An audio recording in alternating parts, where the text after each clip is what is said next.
안녕하세요. 오늘도 사연 살롱을 찾아주셔서 감사합니다. 배운 데 없이 제 풀로 막되게 자라 교양이나 버릇이 없는 자식을 후레자식이라 하죠. 전 내 뱃속으로 낳은 자식들이 그렇게 될 줄은 상상도 못했답니다. 내 목숨을 내줘도 아깝지 않을 정도로 아끼고 희생하며 최선을 다해 키웠는데 도대체 어디서부터 잘못된 건지 자식들과 연을 다 끊고 난 지금 혼란스럽기만 합니다. 그래도 이날 평생 든든히 내 옆에 있어준 남편 덕분에 오늘도 힘내어 살아가 보렵니다. 이따 짝꿍과 점심 호텔 뷔페에서 먹고 백화점 쇼핑하러 가기로 했네요. 전 한 달 전까지만 해도 백화점 화장실 청소하는 아줌마였는데 이젠 고객이 되어 명품 백도 벌써 몇 개 샀네요. 한 달 만에 우리 부부에게 120억이 뚝 떨어졌거든요. 그 덕분인지 저희 부부를 무시하던 내 자식들이 이제서야 죽어라 연락 오고 찾아오고 집으로 선물 보내고 난리네요. 참네. 진작 잘할 것이지. 내 새끼들이지만 참으로 괘씸하기 짝이 없다니까요. 그동안 저희 부부가 자식들로부터 받은 수모를 한번 들어봐 주실래요? 저희 아버지는 시골 촌구석에서도 아주 멋쟁이였고 대단한 카사노바였다고 해요. 그래서 그런지 일찍이 저와 엄마를 버리고 새로운 여자를 찾아 떠나가셨죠. 20살에 저를 낳고 일상에 찌든 엄마에게서 더 이상 매력을 못 느끼셨나 봐요. 그때 제 나이 고작 3살. 저희 엄만 제 동생을 임신하고 계셨는데 쪽지 하나 남기고 사라진 아빠의 부재에 충격을 받아 유산하셨다고 하네요. 외동딸이 돼버린 전 홀로 남겨진 엄마와 정말 어렵게 자랐어요. 시골 촌구석에서 돈 되는 일이 뭐 얼마나 있나요? 흙수저 중에 흙수저였기에 저희 엄마는 이 논 저 밭 여기저기서 일하고 품삯을 받으셨어요. 하루 벌어 하루 먹고 사는 인생이었죠. 그마저도 너무 무리한 탓인지 엄마는 제가 8살 때 심장마비로 돌아가시고 말았어요. 제가 학교 간 사이에 벌어진 일이었죠. 학교에 보니 동네 어른들이 웅성웅성 거렸고 마을 이장님의 트럭을 타고 읍내 병원에 가서 이미 돌아가신 엄마를 마주할 수 있었어요. 엄마 발이 아직 따뜻한데 왜 엄마가 안 일어났지? 내가 부르면 자다가도 환한 웃음으로 반겨줬었는데 깊게 잠이 드셨나? 너무 어린 나이였기에 엄마의 죽음을 제대로 이해도 못한 채 전 친척들 집을 전전하기 시작했어요. 친척들도 먹고 살기 힘든 처지인 건 매한가지였기에 어린 저는 졸지에 애물단지가 돼버린 거죠. 서로 몇 주 데리고 있다가 다른 집으로 떠넘기기 바빴던 것 같아요. 막내 이모네 집에 얹혀 살았었는데 이모와 이모부가 워낙 사이가 안 좋아서 지지고 볶고 싸우는 통에 늘 눈치를 봤었죠. 그러다 끝내 이모가 이혼을 하게 되었어요. 전 오히려 이모와 단둘이 살게 되었다는 사실에 내심 기뻐하고 있었는데 외삼촌에게 절 떠넘기는 전화를 엿듣고는 어린 나이에 마음의 상처를 많이 받았죠. 오빠, 영자 얘 언제 데려갈 거야? 나 재혼하는 거 알지? 마치 애 딸린 이혼녀 같잖아. 나 애도 안 낳고 바로 이혼했는데 오해받는 거 억울하다고. 오빠는 영자 또래 애기들 키우고 있으니 다 같이 지내면 영자한테도 더 좋겠네. 얼른 데리고 가. 나 재혼하게 되면 나름 신혼인데 불편하다고. 그렇게 전 막내 이모 집에서 나와 아이가 이미 4명이나 있었던 외삼촌 집으로 보내졌어요. 다락방 조그만 창고에서 기거할 수 있었는데 워낙 오래된 집이라 천장이 무너질까봐 걱정이었고 쥐와 바퀴벌레가 득실득실한 곳이었죠. 아직도 악몽을 꿀 때면 꼭 그 방이 나오더군요. 저한텐 귀신의 집이나 다름없는 공간이었죠. 외삼촌이 절 위해 쥐를 잡아준다고 하며 놓아준 쥐덫이나 끈끈이도 무서웠어요. 한번 잡히면 쥐들이 얼마나 찍찍하고 울어대던지 생각만 해도 소름 끼치네요. 외삼촌께서는 채소 농사를 많이 지으셨는데 리어카 가지고 수확한 야채를 파는 외숙모를 도와야 했어요. 친자식들도 일손을 돕는데 하물며 조카인 저는 더 열심히 해야 했죠. 가끔 장터에서 친구들을 만날 때면 좀 부끄럽긴 했지만 밥값은 해야 한다는 생각에 공부보다 더 열심히 일을 했죠. 어렸을 때였지만 눈치는 있었던 것 같아요. 아니, 부모 없이 자라야 했기에 눈치를 보며 생활하는 건 일상이었죠. 중학교에 입학한 지 얼마 안 된 어느 날 외삼촌께서 저녁에 절 부르시더군요. 영자야, 이제 중학생이 됐으니 혼자서도 잘 지낼 수 있겠지? 아, 네, 삼촌. 그런데 갑자기 왜요? 저 다른 곳으로 보내시려고요? 그건 아니고 혹시 너 모아놓은 돈 좀 있니? 제가 돈이 어딨겠어요, 삼촌. 10원짜리 하나도 없는데요. 그래, 알았다. 잘 지내거라. 이 말을 끝으로 전체 다락방에 올라가서 잠을 청했고 일어나 보니 외삼촌 가족들은 모두 어디론가 사라져버렸더군요. 쥐도 새도 모르게 그리고 저한테도 비밀로 한 채 가족이 짐을 싸서 말 그대로 뿅 하고 없어졌어요. 어디 물어볼 데도 없고 멍하게 빈 방에 서 있는데 누군가 문을 쾅쾅 두드리더군요. 어제 김씨네가 밤중 트럭 타고 야반 도주하는 걸 본 사람이 있다는데 김씨 어딨냐? 네 외삼촌 어딨냐고. 저도 몰라요, 아저씨. 일어나 보니 휑하니 어디론가 가버렸더라고요. 저한테 아무 말씀도 없이 말이죠. 모르긴 뭘 몰라. 조카인 너한테 행선지는 말하고 떠났겠지. 대체 어디로 간 건지 어서 말해. 마을 사람들 돈 따 떼먹고 톡겨? 육실론 같으니. 아이고, 내 피 같은 돈. 몇 년을 농사지어 모은 돈인데 조카 살 돈은 쥐어주고 갔을 거 아니야. 네가 내 돈 일부라도 대신 갚아라. 가진 돈 전부 내놓으라고. 아저씨는 소리 지르며 제 어깨를 잡고 흔들었지만 아무리 그래봐야 땡전 한 푼 줄 수가 없었어요. 한바탕 소란 피운 아저씨가 집을 떠나고 전 엉엉 울며 얼마 없는 짐을 쌌어요. 혼자 그 집에 더 있다간 무슨 봉변을 당할지 몰라서 무서웠거든요. 혹시 몰라 차비 정도 꼽을 쳐뒀는데 꼬깃한 돈을 꺼내 무작정 서울로 상경했죠. 중학교엔 자퇴한다는 얘기도 안 하고 도망치듯 올라왔어요. 그 후로 형편상 학교는 쭉 못 다녔죠. 이제 세상에 완전히 나 혼자였거든요. 목구멍이 포도청이니 당장 돈을 벌어야 했어요. 다행히 날이 따뜻한 계절이어서 교회 앞마당에서 노숙을 할 수 있었죠. 그때만 해도 70년대 말이라 지금처럼 청소년을 위한 보호시설이 잘 갖춰져 있지 않았던 것 같아요. 고아원이라도 제 발로 들어갔으면 좀 나았을 텐데. 총구적에 살아서 고아원의 존재도 잘 몰랐었죠.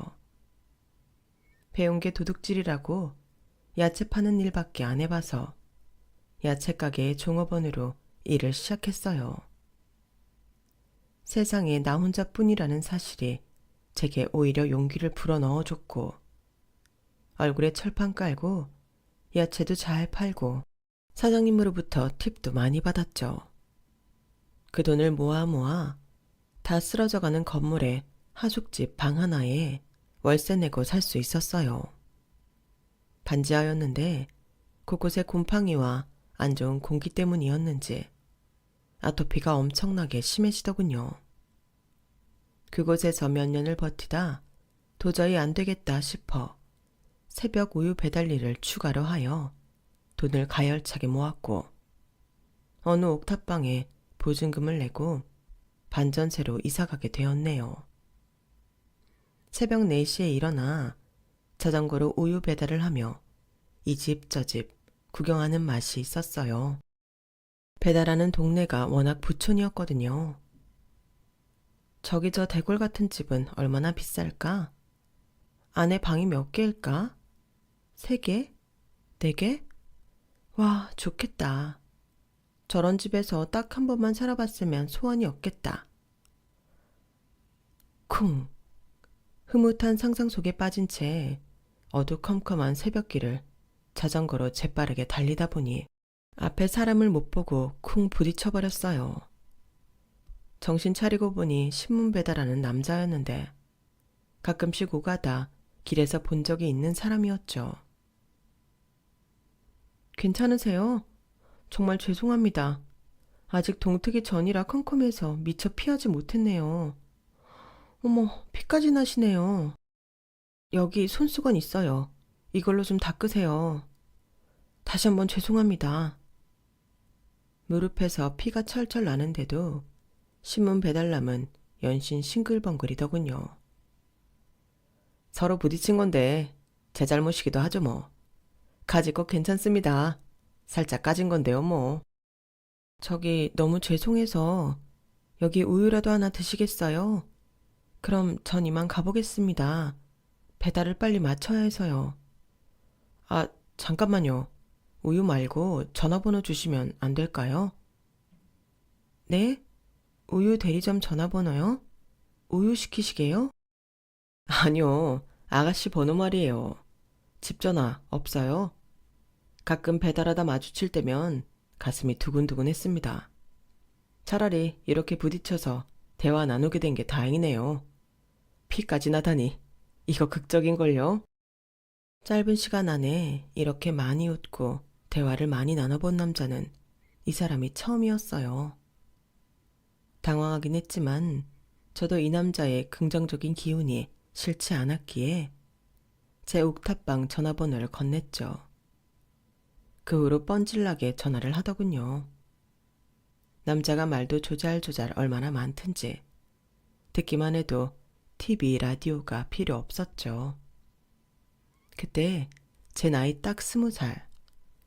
초등학교 때부터 이 집 저 집 옮겨다니며 외롭게 살아왔으니 마음에 정을 붙일 사람이 필요했던 것 같아요. 금방 그 남자한테 푹 빠져버렸네요. 그 남자의 이름은 정석춘. 나이는 저보다 3살 많았고 이미 군대를 다녀와서 홀어머니를 먹여 살리기 위해 고군분투하던 사람이었어요. 제 몸뚱아리 하나 챙기는 것도 버거워했던 제 자신이 부끄러워지더군요. 정석춘 이 남자는 새벽엔 신문 배달, 오전 오후엔 구두 닦기를 하며 엄청나게 열심히 살았어요. 힘들어도 늘 웃는 모습이 참 매력적이었고요. 어느새 커플이 된 우리는 둘 다 돈이 없으니 산으로 들로 기차도 타고 데이트했어요. 기차도 가장 싸고 느린 걸로 타고 말이죠. 남친이 일을 안 하는 날은 유일하게 일요일 한나절, 딱 6시간이었어요. 데이트 장소를 후다닥 둘러보고는 서울로 올라와서 바이바이 하고 헤어지곤 했죠. 아쉬웠지만 시간이 돈인 사람이었기에 잡을 수 없었어요. 나중에 알고 보니 아버지가 돌아가시면서 집에 빚을 몽땅 남기고 가셨더군요. 당뇨가 심하고 몸이 약했던 남친의 어머니는 거의 쓰러지다시피 몸져 누워버렸고요. 그 빚을 외동아들인 남친이 모두 갚는 중이었어요. 그러면서도 자기가 지금까지 가장 존경하는 사람은 돌아가신 아버지라고 하더군요. 원망하는 내색 하나 없이 말이죠. 그런 모습들이 참 듬직하니 멋있어 보였어요. 늘 내 현실을 시궁창이라며 부정적으로만 생각했던 제가 이 남자를 만나며 조금씩 변화하는 게 느껴졌어요. 일요일 6시간만 보며 주말 데이트를 즐기던 것도 어느새 3년이 넘어가자 남친은 중대 선언을 하더군요. 빙하 축제에 같이 놀러가서 말이죠. 영자만 보면 내 심장이 빙어처럼 팔딱팔딱 뛰는구만. 이러다 심장병 걸려 죽겠네. 사람 하나 살리는 셈 치고 나랑 같이 살아줘. 내가 돈 한 푼 없는 놈이지만 내 여자 하나 먹여 살릴 자신은 있는 놈이니깐. 참으로 멋없는 프로포즈죠. 그래도 같이 살자는 말에 가슴이 두근거리고 얼굴이 빨개지더군요. 그날 핑크빛 분위기에 취해 아파트 담벼락에부터 뽀뽀 한번 하다가 경비 아저씨한테 들켜 내쫓겼던 기억이 있네요. 서로 참 가난한 사람들이라 결혼 이야기가 나와도 딱히 준비할 것도 없더군요. 일단 예비 시모를 뵐 생각에 마음이 떨렸어요. 혼자 산 지 너무 오래돼 어른께 어떻게 대해야 할지 생각도 안 났죠. 그런 저를 예비 시모는 참 반갑게 맞아주시더군요. 아유, 우리 며느리야 반갑다. 이제 한가족 될 건데 손 한번 잡아보자. 어려서 부모님을 모두 잃었다고? 지금껏 혼자 사는 게 얼마나 힘들었니? 그 생각하니 내가 눈물이 나는구나. 나도 어릴 적에 너와 똑같은 처지로 힘들게 자랐거든. 자, 이제 날 친엄마라고 생각하고 오손도손 살아보자꾸나. CM이라고 불편해할 거 없어. 사람 사는 거 다 똑같지 뭐. 내가 친딸처럼 여기고 그동안 애미로부터 못 받은 사랑 다 줄게. 우리 아들하고 결혼해줘서 고맙다. 전 미처 첫인사를 드리기도 전에 눈물부터 주룩주룩 났어요. 가슴 저 깊숙한 곳에 자리 잡았던 내 서름이 다 터져 나오는 느낌이었죠. 애비애미 없는 자식이라고 무시나 했지 이렇게까지 따뜻하게 대해주는 어른은 없었거든요. 예비 시모의 말이 너무 고마웠어요. 가슴에 푹 안겨서 한참을 대성통곡했네요. 진짜 엄마처럼 다 받아주셨죠. 그날 이후 결혼식도 생략하고 남편이 살던 집에 제 간소한 집만 몇 개 갖고 들어가 함께 살게 됐어요. 사실 시모가 몸이 약해 제가 집안일을 거의 다 해야 했지만 절 따스한 눈빛으로 바라봐주는 사람이 있다는 것만으로도 큰 위안이 되더군요. 남편과 제가 버는 돈의 70%는 빚 갚는 데 들어가고 나머지 쥐꼬리만한 돈으로 생활해야 하니 허리띠를 졸라 매야 했지만 마음만은 풍요로웠죠. 결혼하길 잘했다는 생각이 들었어요. 더 이상 외로울 틈은 없었으니까요. 그도 그럴 것이 함께 산 지 4년 만에 3명의 아기가 내리 태어났거든요. 시모가 약한 몸으로 아기 돌봐주느라 참 고생 많이 하셨죠. 첫째 아들은 첫 출산이라 그런지 난산이었어요. 30시간 넘게 진통하다 겨우 자연분만 하려고 했는데 목에 탯줄을 감고 있다고 해서 긴급 제왕절개로 낳게 되었죠. 덕분에 그때 당시 엄청난 돈을 지출하고 말았어요. 그때만 해도 건강보험이 잘 갖춰지지 않았던 때니까요. 요새는 살기 참 좋아졌죠. 연년생으로 다음해 말쯤 둘째 아들이 태어났는데 우리 부부는 또다시 큰돈을 들일 형편은 안 됐기에 동네 산파집에서 낳기로 결정했어요. 한번 제왕절개한 사람은 위험 부담이 커서 자연분반은 안 된다고 했지만 둘째니까 괜찮겠지라는 안일한 생각이었죠. 아니나 다를까 산파집에서 둘째를 낳다가 피가 멈추질 않아 그 자리에서 사망할 뻔했답니다. 119 불러서 결국 대학병원으로 이송되었고 의사 선생님께 호되게 꾸중을 들었죠. 산모, 이거 조선시대 같았으면 딱 죽었을 케이스야. 연년생 두 아들 출산하는데 죽다 살아난 저는 더 이상 임신을 안 하리라 다짐하고 남편한테 정관수술을 권했어요. 남편도 알았다 했지만 먹고 살기에 정신없는 터라 수술을 미루고 있다가 덜컥 셋째가 들어서 버렸네요. 임신한 것도 모르고 야채 가게에서 일하다가 6개월이 넘어서 알게 되었지 뭐예요. 가난 아기들을 전담해서 돌봐주시던 시모에게 죄인이 된 기분이었죠. 아, 어머니 죄송해요. 어머니께 육아 다 맡기고 밖에서 편하게 일만 하고 있네요. 아유, 애들 엄마야 무슨 소리냐. 밖에서 일하는 게 얼마나 고된 노동인데. 능력 없는 할매가 집에서 애기들이라도 봐줘야지. 무슨 소리냐. 죄송할 거 하나 없다. 마음 편히 일해라. 이렇게 좋으신 시모에게 나중에 꼭 효도하리라 다짐하고 시모의 말처럼 출산한 지 딱 2주 만에 바로 일터로 나갔죠. 복대 졸라매고 야채 가게에서 열심히 일하며 밥도 못 먹고 일했죠. 젖이 불어서 모유가 넘쳐 흐르니 천을 갈아 끼우며 하루 종일 서서 일했네요. 하지만 시모는 우리 부부의 효도를 기다려주지 않더군요.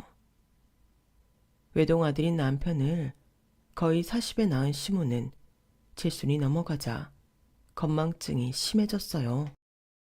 시모가 자꾸 했던 질문을 또 하고 또 하자 우리 부부는 뭔가 이상한 김새를 느끼고 병원에 가서 진료를 받아봤죠. 결과는 치매가 상당히 진행된 상태. 우리 가족에게 날벼락 같은 얘기였죠. 그때만 해도 정신이 오락가락하던 시모도 자신이 치매란 소리에 엉엉 우시더군요. 아이고야, 열심히 사는 너희 도와주려 했는데 내가 침덩이가 되어버렸구나. 내 정신이 더 고장나면 날 산에 갖다 버리든지 해라. 무슨 말씀이세요, 어머님? 저희가 끝까지 모실 테니 아무 걱정 마세요. 우리 애들 똥기저귀 다 갈아주시고 이유식 떠먹이며 다 키워주셨는데 제가 왜 어머님을 버려요? 어머님도 안 좋아지시면 제가 아기처럼 다 돌봐드릴 테니 운동하면서 건강만 챙기세요. 그날부로 전 야채 가게를 그만두고 아이들과 치매 걸린 시모 챙기는데 고군분투했어요. 원래 성실했던 남편은 외벌이가 되었으니 투잡, 쓰리잡을 뛰며 더 열심히 일했죠.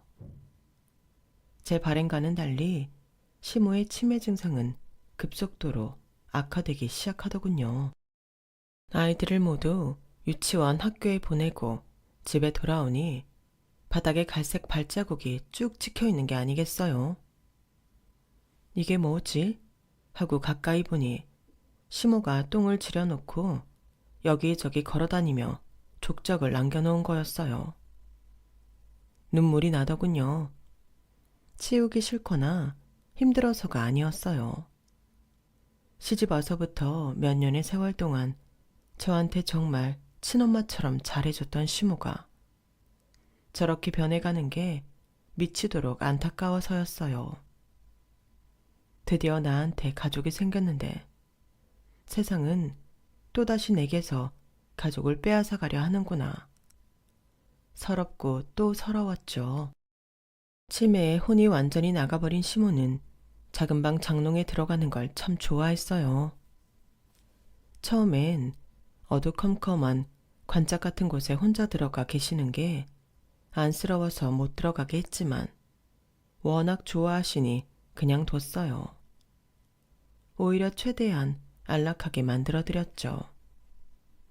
시모의 치매기는 점점 더 심해지고 그러는 동안 우리 아들 둘과 막내딸은 무럭무럭 자라났어요. 아이들이 커가니 총 6명의 식구가 코딱지마냥 방 2칸에서 지내기엔 너무 불편하더군요. 방 3칸짜리 전셋집이라도 얻자며 이 악물고 돈 열심히 모았죠. 병원비를 아끼고자 제가 아플 때도 따준 물만 마시고 꾹 참았어요. 아이들이 친구 따라 학원 가고 싶다고 해도 문제집 몇 권 사주고 혼자서도 잘할 수 있다며 격려했죠. 아이들이 원하는 걸 못 해줄 때가 가장 마음 아팠던 것 같아요. 그렇게 우리 식구는 못 먹고 못 쓰면서 2천만 원이나 넘게 모았어요. 90년대에 2천만 원이면 굉장히 큰 돈이었죠. 한 동짜리 아주 허름한 아파트 방 3개짜리 30평대 전세도 가능했으니까요. 전세 계약 첫날 남편이 부동산으로부터 연락을 받았다며 현금으로 돈을 몽땅 뽑아왔더군요. 집주인이 굳이 현금으로 달라네? 은행 가서 10,000원짜리로 뽑아오느라 오래 걸렸어. 우리 가족들은 삥 둘러앉아 10,000원짜리 지폐 2,000장을 구경했어요. 와, 여보, 우리가 이렇게 큰 돈을 갖고 있단 말이야? 우리 가족 완전 부자네. 초등학생이었지만 무척 똘똘했던 첫째 아들 우경이가 한 장 한 장 돈을 세더니 말하더군요.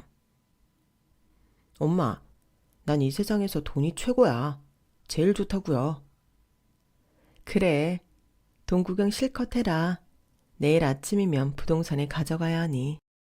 이제 우리 방 3칸짜리 아파트 전세로 이사 갈 거야. 아직 몇 개월 남았지만 슬슬 짐들 싸놓자고. 응? 그렇게 한바탕 돈잔치를 벌이고는 식구들 모두 단잠에 빠졌죠. 산 밑이라 밤중에는 새소리나 풀벌레 소리 말고는 쥐 죽은 듯 조용했던 우리 집이 엄청나게 시끄럽더군요. 대체 무슨 일이지? 눈을 떴더니 매캐한 연기가 가득 차 숨을 쉬기 어려웠고 활활 타오르는 불꽃이 너무 뜨거웠어요. 전 우리 아이들 셋을 옆구리에 끼고는 얼른 문 밖으로 뛰쳐나왔어요. 나와보니 이미 정신을 잃은 남편에게 소방관이 응급조치를 하고 있더군요. 소방관은 작은 방에서 자고 있던 우리보다 남편을 먼저 발견하여 구조했나 보더라고요. 순간 어머님이 아직 안에 계시지? 번뜩 못 모시고 나온 시모가 떠올라서 제가 뛰쳐 들어가려고 했어요. 불길이 너무 세서 들어가시면 안 돼요. 제가 가겠습니다. 소방관이 강하게 제지했죠. 전 장롱 속에 숨어있듯 잠들어 있을 시모를 소방관들은 못 찾을 것 같다고 생각하여 내가 들어가서 시모를 데리고 나오겠다고 우겼어요. 제가 얼른 들어가서 모시고 나올게요. 젖은 수건 둘러싸고 빨리 갔다 올게요. 전 마구잡이로 불길 속으로 뛰어들어갔고 가까스로 시모를 찾아 들쳐업고 얼른 나왔어요. 그러고는 바로 쓰러졌어요. 눈 떠보니 병원이더군요. 다행히 저를 제외한 우리 가족들은 모두 무사했어요. 치매 걸린 시모도 연신 엉엉 울긴 했지만 아무 이상 없다고 하더라고요. 온 가족이 다 괜찮다는 소식을 듣고는 저도 눈물이 났어요. 남편도 깨어나서 제 침상 쪽으로 와서는 우리 식구는 모두 껴안고 엉엉 울었죠. 그런데 대뜸 큰아들 우경이가 한마디 하더군요. 엄마, 미친 할매를 구할 시간에 돈 2천만 원이 든 가방을 갖고 나왔어야죠. 맨날 똥만 질질 싸는 할머니가 대체 뭔 소용이야. 그제서야 깊숙이 넣어둔 돈가방이 생각이 나서 소방관에게 찾아봐 달라고 부탁했지만 이미 현금 2천만 원은 모두 불타버린 상태였어요. 그만큼 불길이 엄청나게 셌다고 하더군요. 산에서부터 불길이 시작됐는데 그 방화범은 아직도 잡지 못했죠. 저희가 월세 살던 그 집뿐 아니라 옆집 두세 채가 다 뼈대만 남은 채로, 다 까만 채로 변했더군요.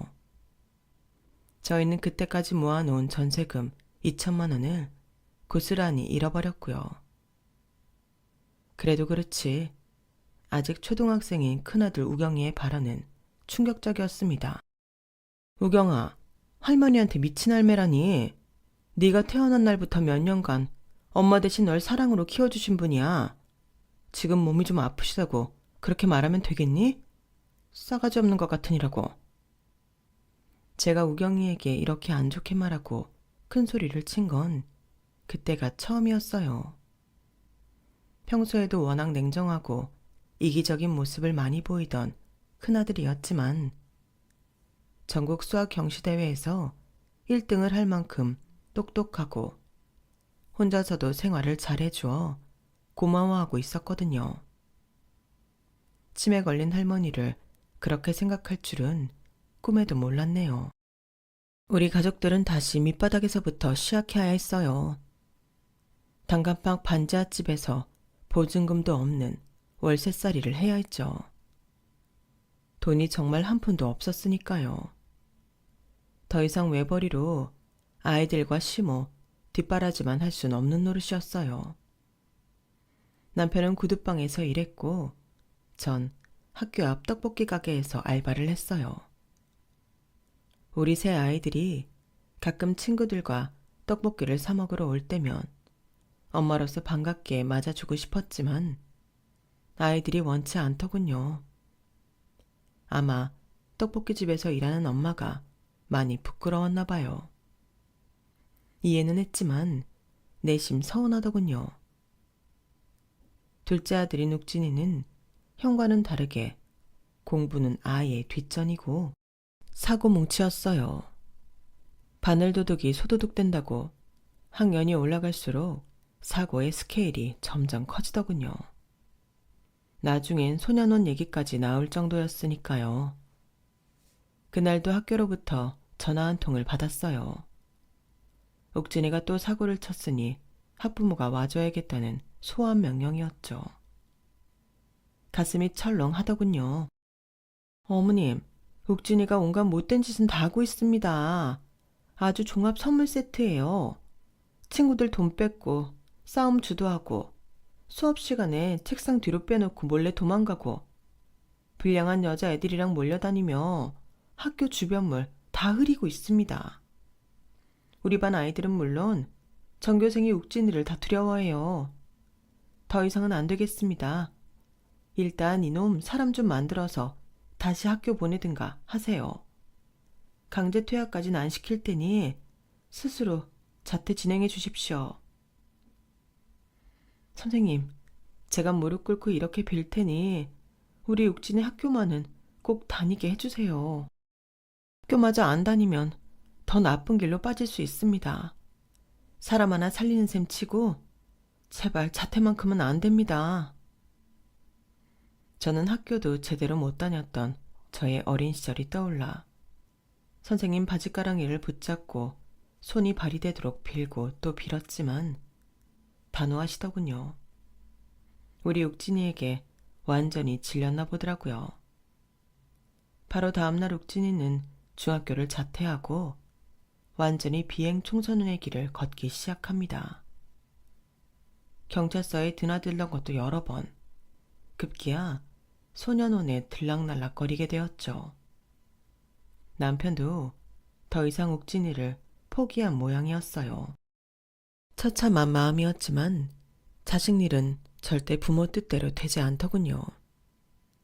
우리 부부가 욱진이를 앉혀놓고 훈계라도 좀 하려 하면 아직 미성년인 욱진이는 눈을 부라리며 밥상을 뒤엎고 뛰쳐나가 버렸어요. 등치도 커다란 애라 말릴 수가 없었죠. 막내딸 미소는 어릴 적부터 참 예뻤어요. 아들 두 놈의 막내가 딸이라 우리 부부가 더 애지중지 키웠던 것 같아요. 현실은 정말 진흙탕이 따로 없었지만 우리 딸한테 대전만큼은 공주처럼 해줬던 것 같아요. 너무 오냐오냐 키웠던 게 독이 됐던 걸까요? 막내딸 미소는 본인이 진짜 공주인 양 아나무인으로 컸어요. 어릴 적부터 외모에 신경은 또 얼마나 쓰던지. 사춘기 때부터는 스프레이를 일주일에 한 통 이상은 뿌리고 다닌 것 같네요. 웬 남자친구는 맨날 바뀌는지 고등학생이 되어도 물가에 내놓은 아기 마냥 불안하더군요. 그때만 해도 미성년자들은 화장을 잘 안 할 때인데 미소 방에는 온갖 색조 화장품이 그득했어요. 안 되겠다 싶어 잔소리를 좀 했죠. 미소야, 너 대체 공부는 언제 할 거니? 학생이 학교 가는데 책가방에 스프레이랑 빗, 화장품만 갖고 다니는 게 말이 돼? 성적표는 왜 안 갖고 와? 지긋지긋한 잔소리. 나 오늘 친구네 집에서 자고 들어올 테니 기다리지 마. 뭐? 아직 고등학생이 뭔 외박을 벌써 해? 세상이 얼마나 흉흉한지 알아? 절대 안 돼. 제 말을 귓등으로도 안 듣던 우리 딸 미소는 그날도 외박을 했어요. 언제부턴가 부쩍 살이 찐 미소에게 갑자기 왜 이렇게 살이 쪘니? 라고 한마디 했다가 그날부터 다이어트 한다며 밥도 안 먹더군요. 속이 부글부글 끓었어요. 세상에서 자식 농사가 가장 어렵더라고요. 또 늦게까지 안 들어오길래 뜬 눈으로 막내딸을 기다리고 있는데 갑자기 집으로 전화가 걸려왔어요. 여기 병원입니다. 정미소 씨 보호자 되시죠? 지금 막 119에 실려왔는데요. 아기는 조산할 것 같습니다. 둘 다 생명엔 지장 없고요. 네? 아기라뇨? 우리 미소 말씀하시는 건가요? 정미소 씨, 임신 8개월 차인 거 모르셨나요? 하긴 본인도 임신한 줄 몰랐다고 하더라고요. 참 신기한 케이스네요. 나이트클럽에서 뛰어놀다가 출산하셨습니다. 지금 바로 병원으로 와주세요. 띵 하고 머리를 망치로 얻어맞은 기분이었습니다. 아직 고1인데 학교 다녀야 할 나이에 임신해, 그것도 나이트에서 춤추다가 애를 낳았다니. TV나 영화에서나 볼 법한 이야기의 주인공이 내 딸이라니. 막내딸이라고 우리 부부가 온갖 희생 다 해가며 애지중지 키워왔는데 그 대가가 고작 이런 거라니. 눈앞이 캄캄했어요. 저와 미소, 그리고 갓 태어난 아기의 인생 전체가 불행하게 느껴지더군요. 어쨌든 태어난 아기이기에 키워야 했지요. 둘째 전 젊은 할머니가 되어야 했고요. 집에 치매 걸린 시모가 집 밖으로 나가지 못하도록 아이들에게 맡겨두고 일한 탓일까? 나름대로 아이들을 위해 내 한 몸 희생했는데 내 정성이 부족해서 아이들이 삐뚤어 나간 걸까? 그래, 다 내 탓이다, 내 탓. 저 혼자 엉엉 울었어요. 치매 걸린 시모는 여전하시고 남편은 한 푼이라도 더 벌겠다고 하루도 안 쉬고 일하니 얼굴 보기 힘들고, 둘째 아들은 가출 상태이고 막내딸은 갓난아기 낳고도 밖으로 놀러만 다니고 삶에 낙이 없었죠. 그럴 때 첫째 아들 우경이가 의대에 합격했다는 소식이 들려왔어요. 사실 입시에 한번 떨어지고 무료인 공공도서관에서 하루 종일 공부하던 아들인데 재수 끝에 의대에 합격한 거죠. 시크한 우리 큰아들은 합격 소식 듣고도 여전히 평정심을 유지하더군요. 그날은 조촐하게 치킨 파티라도 하려고 가족들을 불러 모았어요. 그런데 막상 주인공인 우경이는 오지 않더군요. 연락을 해봤죠. 우경아, 조그만 케이크도 사왔고 치킨도 사다 놨는데 왜 아직 안 오니? 의대 합격 파티해야지. 엄마, 드디어 난 그 개똥 같은 집에서 탈출이에요. 사실 엄마, 아빠, 정신 나간 할매, 사고뭉치 동생들 다 꼴 보기 싫었어요. 맨날 똥냄새랑 곰팡이 냄새 속에서 사느라 구역질이 났다고요. 의대 같이 합격한 친구네서 당분간 지내다가 기숙사 들어갈 거예요. 의대생 됐으니 가외 세네탕만 뛰면 학비며 생활비는 해결될 거예요. 그놈의 집구석에 들어가봤자 나중에 의사 될 나한테 다 빌붙을 거 아니에요. 그게 뭔 가족이에요. 인간 기생충이지. 다 필요 없어요. 이제 영 끊고 삽시다. 아빠한테도 그렇게 전해줘요. 뚝. 그렇게 전화를 끊어버리더군요. 너무 당황스럽고 눈물이 주르르 흘렀어요. 믿었던 큰아들에게서 버러지 같은 취급을 받다니 본인 뜻대로 의대에 합격하자마자 연을 끊어버리다니. 어릴 적부터 유독 독립심이 강하고 이기적이긴 했지만 이렇게까지 냉혈한인 줄은 몰랐었죠. 그렇게 첫째, 둘째 아들과 연락이 끊긴 지 한 3년쯤 지났을까? 애를 낳고 밖으로만 돌던 막내딸이 폭탄 선언을 하더군요. 엄마, 나 결혼해. 나이트에서 만난 남잔데 선생이래. 집안도 다들 선생님 집안이라네? 뭐? 결혼? 너 아이 있는 거 그 남자도 알아? 응, 그 남자도 3번 이혼하고 각각 엄마가 다른 아이 셋을 키우는 사람이라 날 이해하더라고. 무엇보다 내가 잘 사는 집 외동딸이라고 뻥쳤더니 바로 넘어오던데? 우리 다음 달에 결혼식 하기로 했어. 무려 호텔에서 말이야. 야호! 아참, 근데 몇 년간은 엄마 아빠의 존재를 좀 숨겨야 할 것 같아. 상견례나 결혼식에 올 필요도 없어. 뭐? 그게 무슨 말이니 미소야? 내가 부모인데 결혼식에 왜 안 가? 아이 참, 여러 번 말하지 말고 엄마 아빠는 생긴 게 너무 빈티나서 호텔 웨딩 근처에도 오지 마. 상견례 때도 탤런트 출신 중년 2명 섭외해 놨으니 그렇게 알고 있어? 응? 야 정미소, 너 완전히 사기 결혼하겠다는 거야? 대체 왜 이래? 거짓말을 해도 정도가 있지. 너 완전히 미쳐버린 거 아니니? 네 딸한테 부끄럽지도 않아? 저 아기가 얼마나 불쌍하니? 이런 시궁창에 사는 내가 더 불쌍하지 않아, 엄마? 더 이상 이런 환경에서 살고 싶지 않아. 구질구질한 엄마, 아빠, 할매까지 싹 다 보기 싫다고. 나 바로 짐 싸서 그 남자네 집으로 들어갈 거야. 동거부터 먼저 하재. 앞으로 몇 년간 나 볼 생각하지 마. 막내딸은 우당탕탕 짐을 싸더니 집을 나가더군요. 이 할머니를 애처롭게 쳐다보던 우리 손주의 눈빛이 아직도 잊혀지지 않네요. 철없는 딸이 낳은 손녀가 불쌍해서 정성스럽게 키워줬는데 마지막 모습이 처연했어요. 털썩 전 그대로 주저앉아 오열했어요. 사랑으로 키운 3남매가 우리 부부와 이렇게 연을 다 끊게 되다니. 내가 배 골아가며 열심히 일한 이유가 다 우리 아이들 때문이었는데 갱년기인지 우울증까지 겹쳐 한동안 너무 힘들었네요. 치매 걸린 시모도 제 컨디션을 따라가는지 시름시름 앓더군요. 그래도 끝까지 최선을 다해 모시고 싶은 마음에 정성스레 간호했죠. 어느 날 밤 마치 모든 걸 다 아는 듯한 눈빛을 제게 보내주시고는 툭 숨을 놓아버리더군요. 엄마, 이대로 가시면 안 돼요. 조금만 기다려주세요. 저희 성공하는 거 보고 가세요. 넓고 따뜻한 집에 이사하는 거 보고 가셔야죠.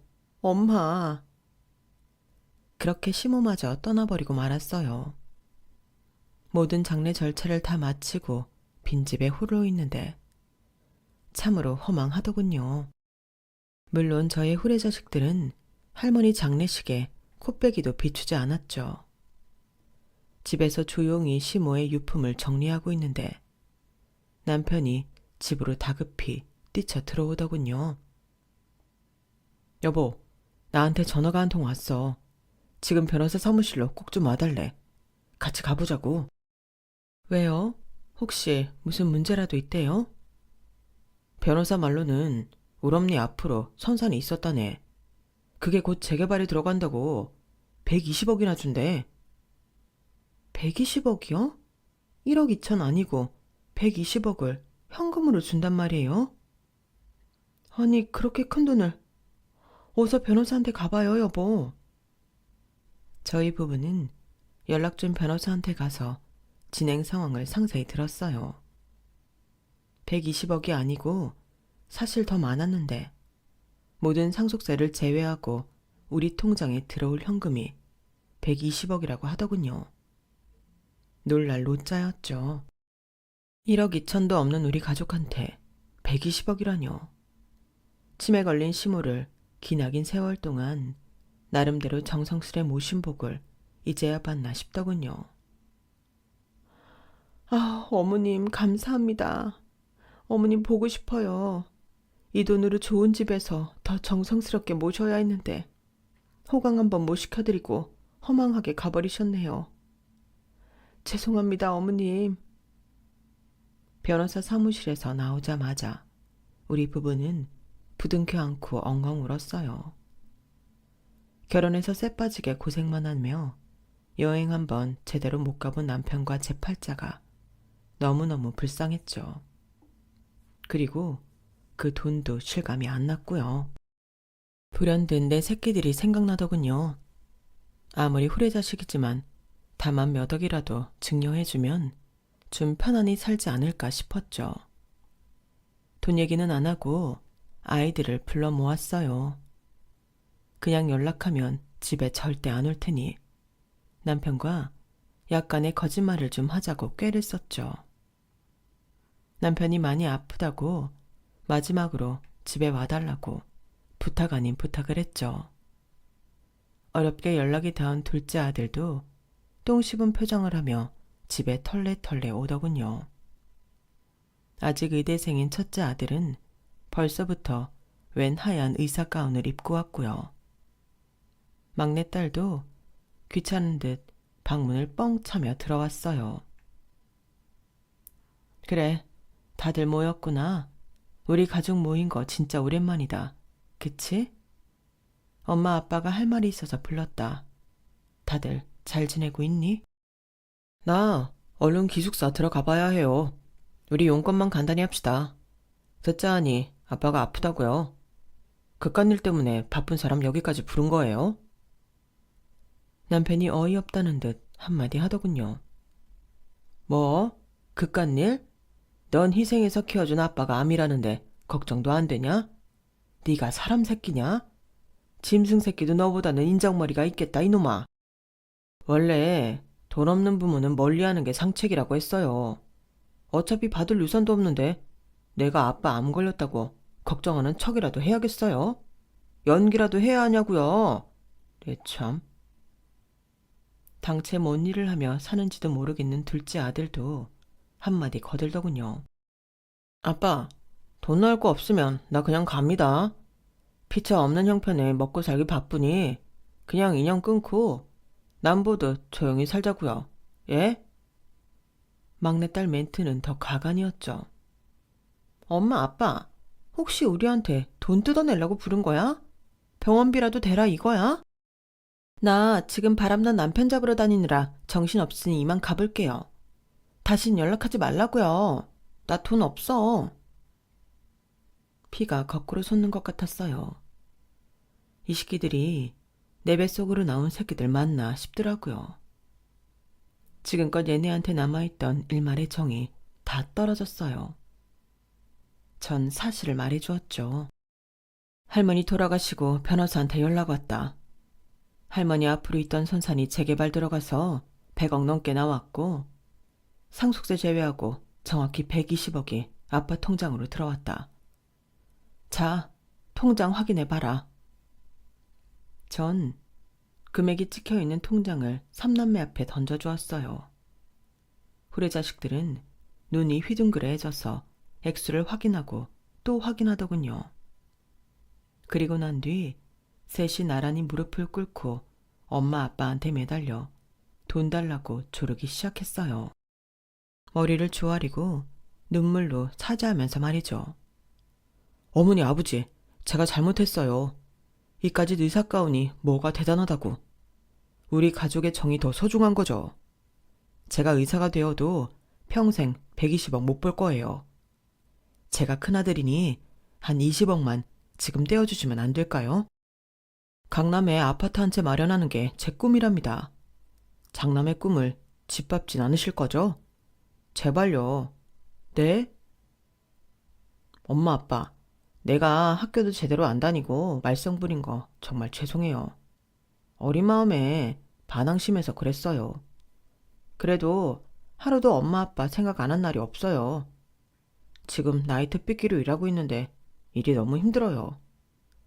이제 결혼도 해야 하니 지금 한 5억이라도 땡겨주시면 안 될까요? 형처럼 20억씩 큰 돈 안 바래요. 소박하게 한 5억만요. 네? 엄마, 아빠, 막내딸 제일 예뻐했잖아요. 지금도 변함없죠? 앞으로 잘 모실게요. 바람난 남편이랑 이혼하고 애기 데리고 들어와서 엄마, 아빠 모시고 평생 같이 살게요. 우리 큰 집으로 이사 가요. 제가 당장 부동산 알아볼게요. 남편이 고함을 지르며 다 쫓아버렸어요. 다들 꺼져라. 이 아빠가 말기암이라도 눈 하나 꿈쩍 안 하던 것들이. 니네들은 다 사이코야. 이 돈 엄마랑 나랑 죽을 때까지 다 쓰고 죽을 거다. 절대 너희한테 10원 한 장 안 남기고 싹 다 긁어 쓸 거야. 혹시라도 남으면 사회에 기부하고 죽을 테니 니네 아까 말한 대로 영 끊고 살자. 너희한테 콩고물 하나 안 떨어질 거야. 썩 꺼져버려. 죽을 때까지 너희 후레 자식들 쌍판떼기 보고 싶지 않다. 남편은 문을 닫고 방으로 들어가 버렸고 저도 빗자루를 들고 자식놈들을 문 밖으로 쫓아버렸어요. 눈물도 안 났고 아무 감정이 없었어요. 후레 자식들만 눈물 콧물 다 빼고 쫓겨날 뿐이었죠. 쫓겨나서도 한동안 문 밖에서 10억만, 아니 1억만 하는 소리가 끊이질 않았어요. 우리 부부는 그냥 TV 크게 틀어놓고 드라마나 봤죠. 그렇게 아이들과 쫑이 나고 현재 우리 부부는 대골같이 넓고 따뜻하고 좋은 집에서 알콩달콩 살고 있답니다. 조그만 건물 사서 월세 받으며 일 안 하고 편하게 지내고 있죠. 좋은 비행기 타고 세계 여행도 하고 크루즈 여행도 해봤네요. 이 돈 죽을 때까지 다 쓰고 죽을랍니다.